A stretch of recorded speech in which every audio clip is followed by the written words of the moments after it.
Bon, le cyclone, c'était un moyen de régler le problème des déchets en Guadeloupe. Ça a commencé vers les années 73, 1973, ça veut dire que ça fait un bout de temps. Et donc, ça a réuni un certain nombre de communes et ça prenait un peu tous les déchets pour l'enfouissement des déchets. Le traitement, ce n'était que l'enfouissement des déchets. Donc aujourd'hui, nous nous apercevons que nous avons une petite montagne d'ordures, une petite colline d'ordures ménagères et que ça ne se peut pas. Il faut nécessairement intervenir et rentrer dans un traitement moderne des déchets. Ça varie entre 140 000 et 200 000 tonnes de déchets par an.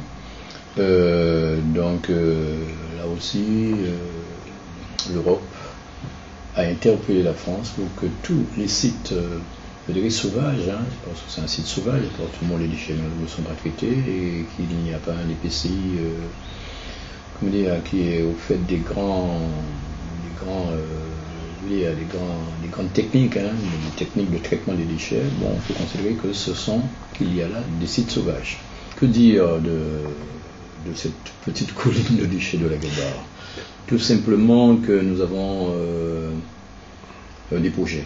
Alors, les projets, ce sont lesquels? D'abord, nous avons commencé par la collecte sélective. Il s'agit de traiter les déchets, de les trier plutôt et de les valoriser.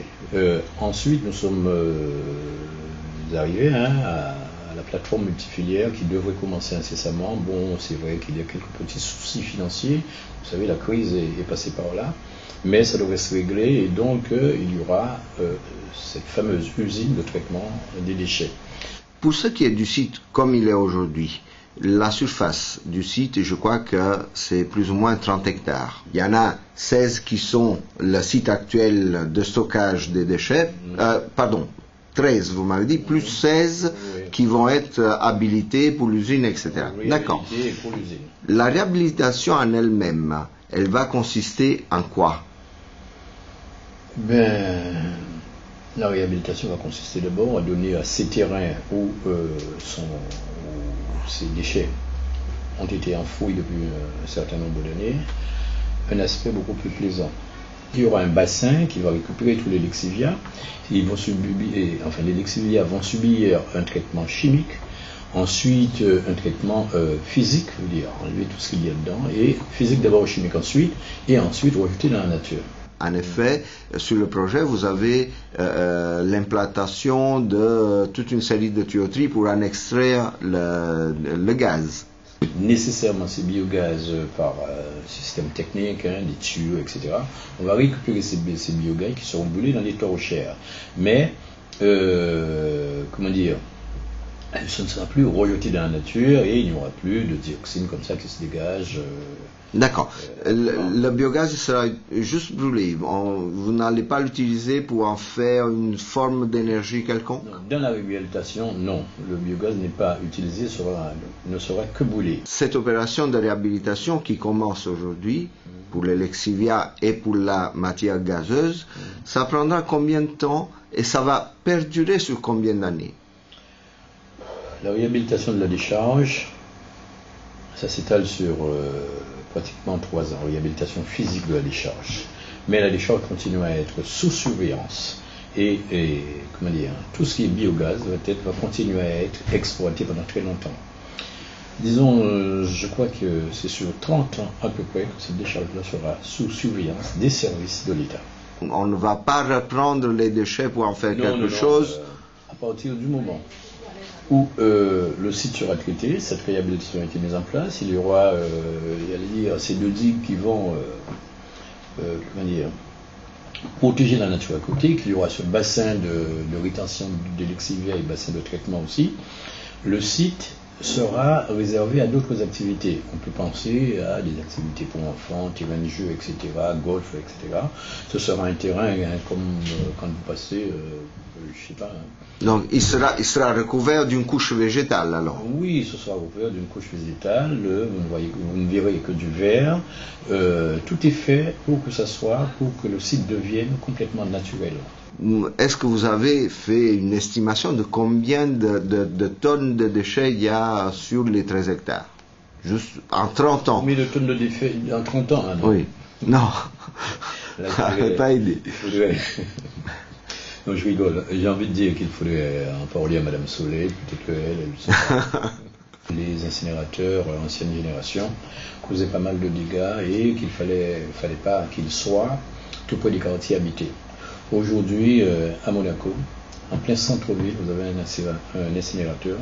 Vous en avez un à Romainville, en plein dans la ville. Vous en avez un à Fos-sur-Mer, à Marseille, et en Martinique, c'est au Lamentin. Donc, c'est vrai qu'il faut toujours prendre des précautions et qu'on n'est jamais à l'abri de rien. Mais j'ai envie de dire qu'on peut faire confiance aussi à la technologie nouvelle qui maîtrise les rejets de gaz de la nature. Et là, on est en dessous des normes européennes, mais on est là encore plus loin.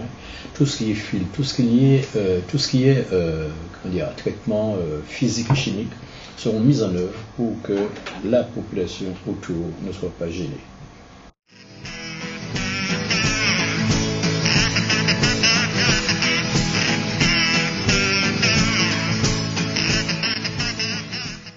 Alors, quelques chiffres en effet très précis. Le site se situe sur une surface de 60 hectares et était autorisé, selon les installations classées pour l'environnement, pour une surface globale de 44 hectares. C'est-à-dire qu'il y a entre 15 et 20 hectares qui sont restés en culture, et principalement en culture de canne. Ce site est régi justement depuis un arrêté préfectoral qui date du 20 avril 2008.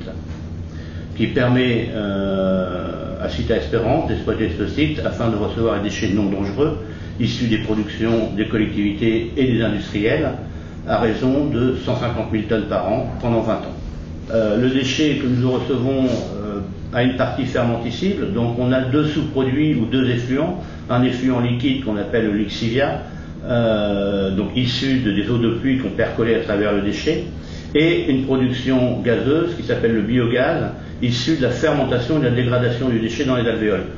Ce biogaz ayant une forte proportion de CH4, donc de méthane. Donc pour cela, nous avons deux outils. Un outil pour la dépollution des lixivia, qui est une station de traitement des eaux, qui permet d'avoir des rejets en milieu naturel conformes après traitement, et une unité de combustion du biogaz, qui s'appelle une torchère, qui permet de brûler le CH4 à plus de 900 degrés. À terme, il est prévu une valorisation énergétique à partir du moment où on aura suffisamment de biogaz pour faire tourner des moteurs. Le déchet en lui-même, le déchet ménager issu des ménages, commence à produire du biogaz après, c'est variable en fonction des zones, mais typiquement ici sur les Antilles, entre 6 et 12 mois, à partir du moment où il commence à produire un certain nombre de gaz, et il est capable de produire ce gaz pendant une quinzaine d'années, voire une vingtaine d'années. Aujourd'hui, on fait un stockage en amont avant le traitement des lixivia, et on fait, après l'unité de traitement des eaux, ou la gestion des eaux de surface, une capacité de stockage suffisante pour faire des analyses avant rejet dans le milieu naturel, par rapport à des prescriptions et des seuils qui nous ont été établis dans l'arrêté préfectoral. Si ces seuils étaient amenés à être dépassés, à ce moment-là, nous n'avons pas autorisation de rejet dans le milieu naturel, et ces eaux repasseraient par la station d'épuration jusqu'à atteindre les seuils autorisés. On a une plateforme qui permet de présélectionner et de pré-trier ces objets qui ne sont pas destinés à aller en alvéole, en centre d'enfouissement, mais plutôt vers des filières de valorisation, telles que les déchets électroniques, tels que les déchets verts, en partenariat avec Cita Verde, afin de produire du compost. Donc, en effet, on souhaiterait bien qu'il y ait 150 000 tonnes qui soient traitées dans un site conforme et réglementaire. De vous dire l'échéance, aujourd'hui, c'est impossible. D'accord, mais vous êtes prêts. On est prêts, voilà.